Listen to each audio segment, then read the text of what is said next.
अस्सलाम वालेकुम, मैं हनीफ दवामी और आप लोग देख रहे हैं टोरंटो में पाकिस्तानी कम्युनिटी का मकबूल न्यूज़ चैनल द अवामी।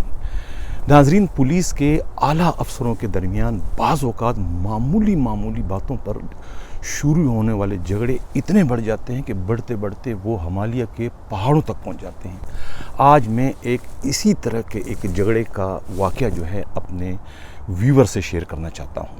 वो झगड़ा क्या है? एक झगड़ा खानसामे पर है, एक कुक पर है, एक खाना पकाने वाले पर है। एक ऐसा खाना पकाने वाला जो कि पुलिस में एज अ कांस्टेबल भर्ती होता है और उसके खाने के चर्चे दूर दूर तक फैल जाते हैं। ये हीरा यानी इस कुक को या इस खानसामे को दरियाफ्त करने का सहरा मकसूद मेमन के सर जाता है। मकसूद मेमन उन्हें अपॉइंट करते हैं एज अ खानसामा, और खानसामा अपॉइंट करने के बाद वो उनके बंगले में एज अ कुक के काम करना शुरू कर देते हैं। कुछ अरसे तक ये सिलसिला चलता है और उसके बाद कुछ मामला बिगड़ जाते हैं खानसामा की गैर हाज़िरी की वजह से या फिर घर वालों के साथ तलख कलामी की वजह से, जिसके बाद खानसामा जो है वहाँ से बिला इत्ला के गायब हो जाता है। जिसके बाद उन्हें जो है वो SSU के जो स्टाफ है या उनके जो कमांडोज़ हैं उन्हें तलाश करके लाते हैं और दोबारा वो खानसामा अपना काम शुरू कर देता है।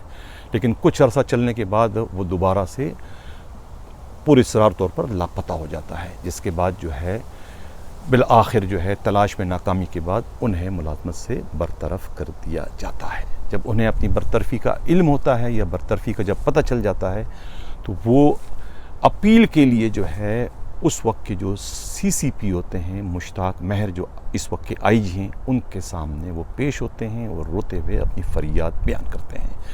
मुश्ताक महर जो एक दरिया दिल और सखी पुलिस अफसर हैं, इंतहाई रहमदिल, जब उनको उस खानसामा के साथ होने वाली ज़्यादती का या उनके बरतरफी का जब असल हकीकत मालूम हो जाती है तो फिर वो मुश्ताक महर जो है उनसे मुताल्लिक कमेंट्स का इंतज़ार किए बग़ैर ही उन्हें बहाल कर देते हैं, इस शर्त पर कि बहाली के बाद वो कहीं और नहीं जाएंगे और उन्हीं के बंगले में खानसामा का काम करेंगे। इस तरीके से जो है वो खानसामा बहाल होकर जनाब CCP के बंगले में खानसामा बन जाते हैं। जब ये इत्तला किसी तरीके से मकसूद मेमन साहब को मिलती है तो मकसूद मेमन साहब गिला करते हैं DIG से, CCP से कि ये आपने क्या किया, जिसको मैंने डिसमिस किया आपने उन्हें बहाल किस तरह से किया और मुझसे मेरी ओपिनियन या मेरी राय लिए बग़ैर, मेरे कमेंट्स लिए बग़ैर आपने उनको गैर कानूनी तरीके से बहाल किया, जो कि गलत है। अगर जब आप बहाल कर ही चुके तो उन्हें मेरे हवाले करें ताकि वो मेरे ही खानसामा का काम करे। लेकिन इस पर जो है वो मुश्ताक महर ने बिल्कुल कहा कि ये मेरा राइट है, मेरा हक है कि मैं उसको बहाल करूं, उसके बाद ये मेरी चॉइस है कि उसको मैं उसकी पोस्टिंग कम करूं। अब वो चूँकि अपनी मर्ज़ी से मेरे घर पर एज अ खानसामा काम करा तो लिहाजा इसमें आप अब कुछ भी नहीं कर सकते, आपका इस पर अब कोई इख्तियार नहीं।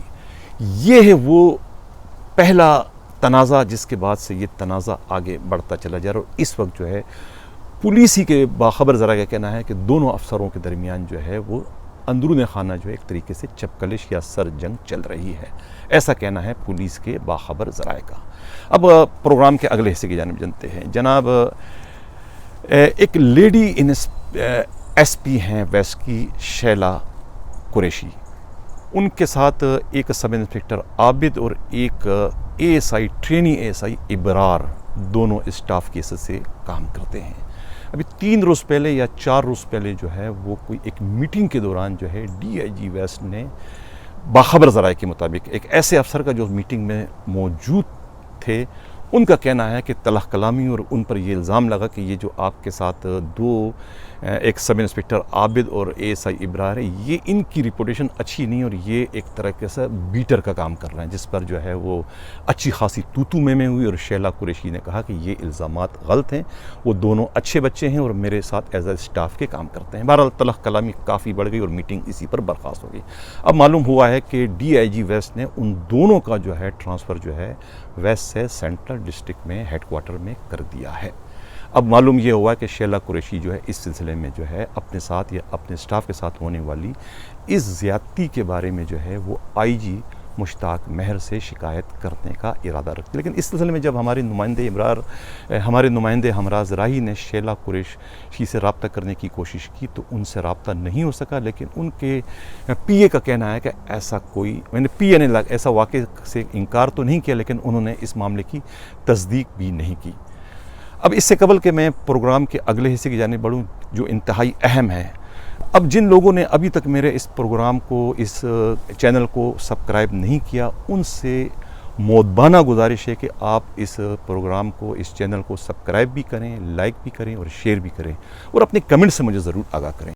नाज़रीन, पिछले दिनों मैंने अपने व्यूवर को एक सवाल उनको छोड़ा था कि भाई ये SSU से मुतालिक जो है, मैं जो मेरे पास बहुत सारे शवाहिद हैं उनके कारनामों से मुतालिक, तो आया मैं उनके मुतालिक ये अपना प्रोग्राम का सिलसिला जारी रखूं कि उसे मैं वाइंड अप करूं। इस सिलसिले में मुझे लातादाद टेलीफोन कॉल्स भी आई और बहुत सारे जो है वो ईमेल मैसेजेस भी आए। मेरे व्यूवर्स ने मुझे कुछ सवालात भेजे हैं। उन्होंने कहा कि भाई ये अगर सवालात जो हैं आप मकसूद मेमन साहब से प्रोग्राम में उनसे ये सवालात पूछें, अगर वो इन सवालात के जवाबात देते हैं प्रोग्राम में या तहरीरी तौर पर या आपके प्रोग्राम में शामिल होकर, तो अगर वो इन सवालों के जवाब देते हैं तो फिर आप बेशक इस प्रोग्राम को, अपने इस चैनल में उनका ये सिलसिला बंद कर दें, बल्कि जो प्रोग्राम आप इससे पहले उनसे मुताल्लिक़ कर चुके हैं आप उन प्रोग्रामों पर भी उनसे माजरत कर लें, बशर्ते कि अगर वो इन सवालों के जवाब देने में कामयाब हो जाते हैं। तो व्यूअर्स के जो सवालात हैं वो कुछ इस तरीके से हैं। पहला सवाल उनका ये है, मकसूद मेमन साहब आपसे, क्या आपको पंजाब बदर नहीं किया गया था? अच्छा, जिसकी तफसील मैं पिछले अपने प्रोग्राम में कर चुका हूँ कि उनको पंजाब बदर करने की वजह क्या थी। दूसरा सवाल जो हमारे व्यूवर ने किया है कि क्या शर्मिला फारूकी को चाय के ऑफ़र पर आपको SSU बदर नहीं किया गया था, जिसका जिक्र मैं अपने पिछले प्रोग्राम में कर चुका हूँ। और इसके बाद जब आपको बदर कर दिया यहाँ से SSU से, तो आपने फिर अनवर मजीद के मिन्नत समाजत करके आप दोबारा पिछले 12 सालों से जो है वो बिला शरकत गैर SSU के स्याह सफ़ेद के मालिक बने हुए हैं। अच्छा, अब तीसरा सवाल जो व्यूवर्स ने पूछा है प्यारे मकसूद मेमन साहब आपसे, क्या आपने SSU में रहते हुए रज़ाकाबाद का इजाफी चार्ज नहीं रखा, जो कि दर हकीकत DIG ट्रेनिंग के मातहत एक इदारा है, जो कि आप किसी और उस चार्ज को अपने पास रखते हुए आप किसी को भी खातिर में नहीं लाते, और इल्ज़ाम ये है कि रज़ाकाबाद में भी करप्शन का जो एक रिकॉर्ड जो है आपके हवारियों ने कायम कर रखा है, आप इसका जवाब दें। इस तरीके से एक और सवाल उन्होंने किया, पांचवा सवाल जो है, क्या मुज़फ़्फ़र इकबाल, पीर जी, MTO बशीर, शब्बीर, फ़ारूक, इंस्पेक्टर अमीन, आसिफ, यासिर, अस्मा, कुरतुल ऐन और नसीम, क्या आपके आंखों के तारे नहीं बने हुए हैं, जो कि लाकानूनियत और गैर कानूनी तरीके से जो है वो आपके लिए इसी SSU में जो है वो करप्शन नहीं कर रहे हैं, जो उन पर ये इल्ज़ाम है कि वो आपके लिए करप्शन कर रहे हैं, आप इसका भी जवाब दें। अच्छा, अब अगला सवाल जो उन्होंने किया, क्या नदीम ठेकेदार पिछले 11 सालों से आपकी करप्शन का शरीक नहीं रहा? ये आप पर इल्ज़ाम है कि वो आपके लिए करप्शन कर रहा है पिछले 11 सालों से, जिसके साथ मिलकर पिछले 11 सालों से आप 80% ज़्यादा खुर्द कर चुके हैं। ये इल्ज़ाम लगाया हमारे व्यूवर्स ने आप पर कि आप इसका भी जवाब दें।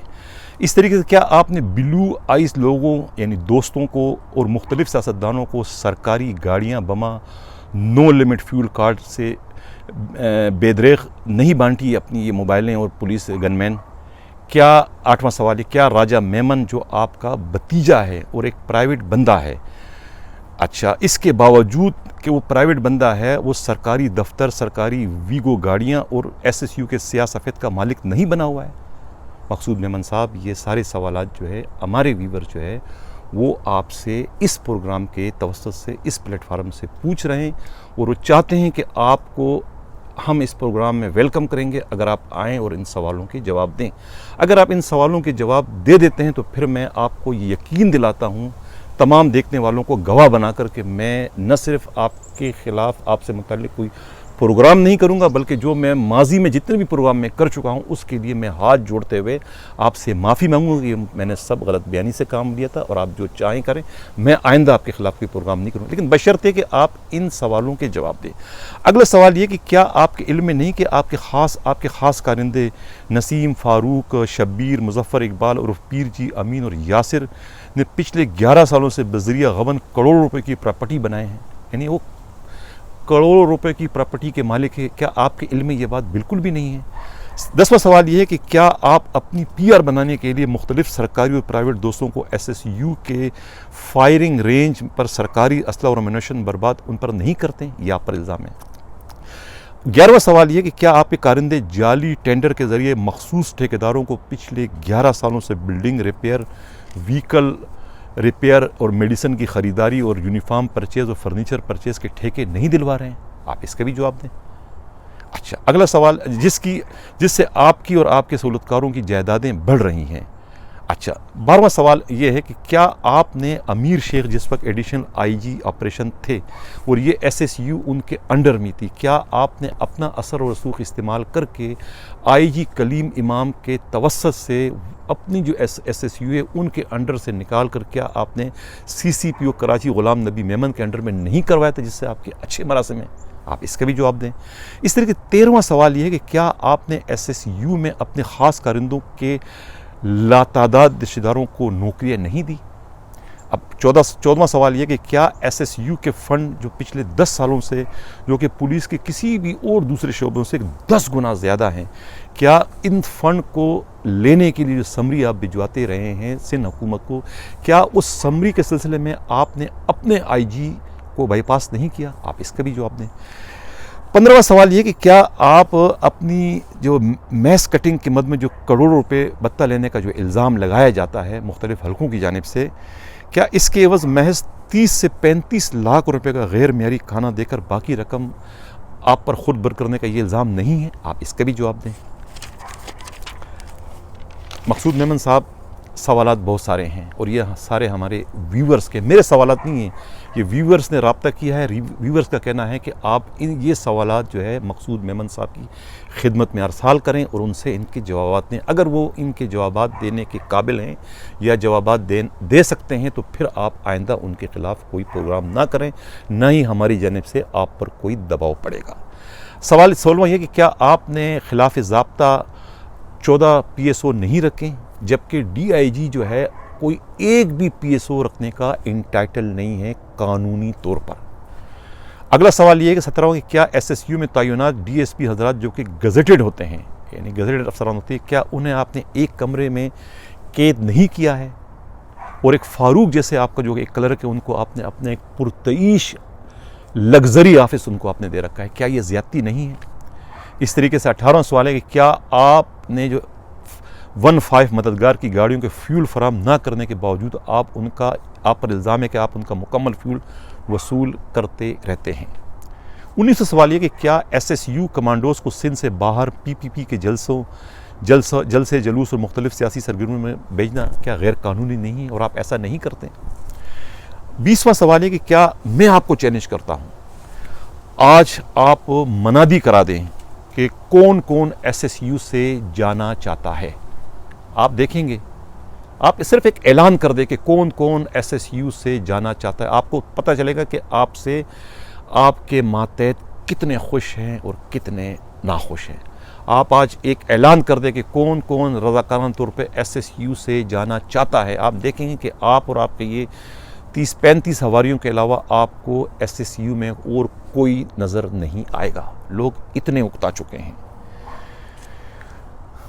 इसके अलावा जो है वो 6 करोड़ रुपए की खतीर रकम खर्च करके आपने जो एक बिल्डिंग बनाई है, जिसमें सिवाय एक SP को आपने एक कमरा अलाट किया है, बाकी तमाम जो दफातर हैं, कमरे हैं, उसको आपने ताला लगा रखा है।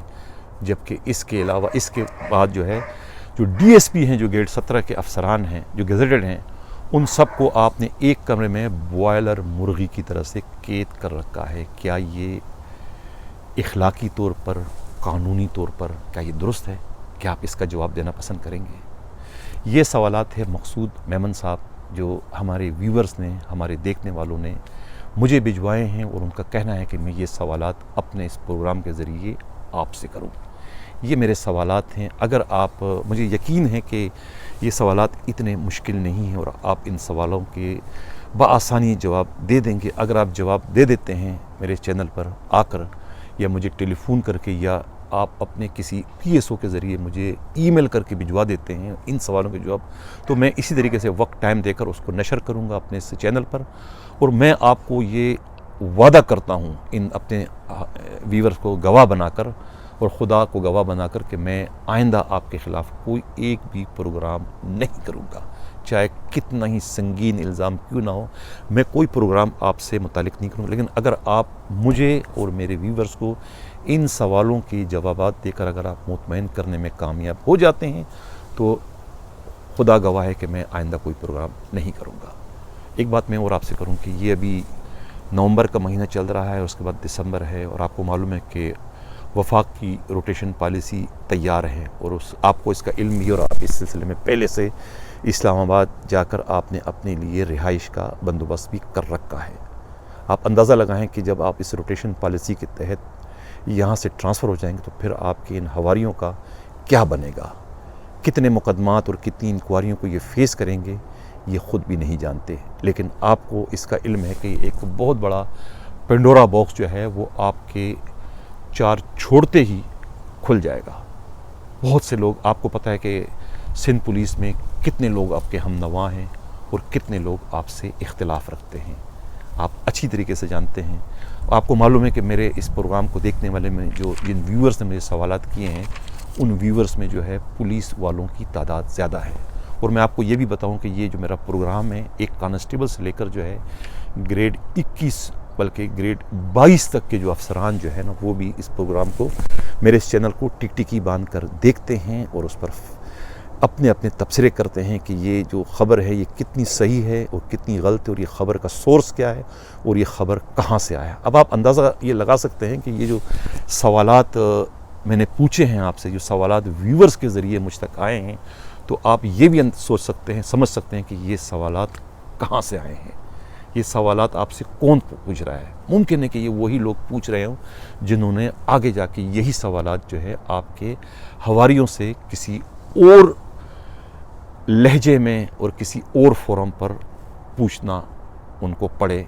लिहाजा मैं ये सवालात आपसे पहले से पूछ रहा हूँ ताकि आप नहीं तो कम से कम आपके हवारी जो है अपने आप को मेंटली प्रिपेयर कर ले कि आने वाला वक्त जो है वो कुछ ज़्यादा अच्छा नहीं है। मैं एक दोस्त होने के नाते जो है वो आपको पेश की इतला दे रहा हूँ, बाखबर कर रहा हूँ आपको कि आने वाला मुस्तकबिल जो है वो कुछ, मुझे उसकी हवा कुछ अच्छी नज़र नहीं आ रही है। तो मैं आपको दोस्त होने के नाते, भाई होने के नाते मैं आपको ये पेश की इतला दे रहा हूँ। बेशक आपके हवारी जो कुछ कर रहे हैं, मुझे मेरी सेहत पर उससे भी कोई असर नहीं पड़ रहा है, लेकिन मेरा फ़र्ज़ है कि आपको भी इंटरटेन करना। और जो मेरे व्यूवर्स हैं, जो व्यूवर्स ने मुझे सवालात भेजे थे कि मैं आपसे ये सवाल ज़रूर पूछूं, तो मैंने ये आज का प्रोग्राम आपके नाम कर दिया और ये मैंने आपको सवालात भिजवा दिए हैं। वो मुझे उम्मीद है कि आप मेरे इस प्रोग्राम पर और मेरे इन सवालों पर गौर करेंगे और ज़रूर आप इसका जवाब देने की, इनके जवाब देने की कोशिश करेंगे। और मुझे इंतज़ार रहेगा कि मेरा कल का प्रोग्राम या मेरा परसों का प्रोग्राम या मेरा अगले हफ्ते का प्रोग्राम आपके जवाबात की सूरत में हो। इसी के साथ मैं इजाज़त चाहता हूँ। अल्लाह हाफिज़।